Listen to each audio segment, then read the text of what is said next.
si Kristo, nga nagalingkod sa tung kamot sa Dios.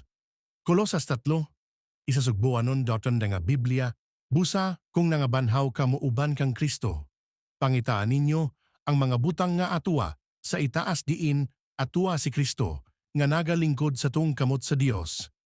Unya giingnan siya ni Jesus, ayaw akog hikapa kay wala pa ako makabalik sa amahan. Adto hinuon ang akong kaigsuonan ug suginli sila nga muadto ako sa akong amahan ug inyong amahan, sa akong Dios ug inyong Dios. Juan 20:17 RCPV human kadto. Isulti ni Jesus kanila gidala siya ngadto sa langit ug milingkod sa tuo sa Dios.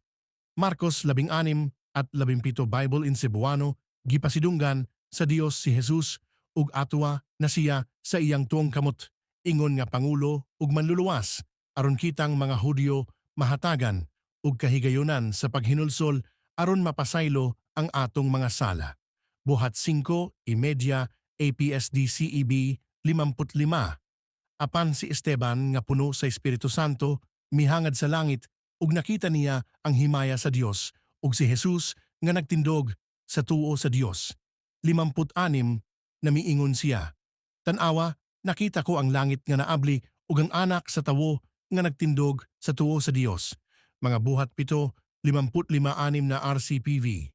Itapyon ang imong kamot ibabaw sa tawo, sa imong tung kamot ibabaw sa anak sa tawo nga imong gipalig-on alang sa imong kaugalingon. Salmo 87, Biblia sugboanon dat nga Biblia kay may usa lamang ka Dios ug may usa lang ka tigpataliwala tali sa Dios ug sa mga tawo. Kini walay lain kundili ang tawo nga si Kristo Jesus. 2 Timoteo 2:5 APSD.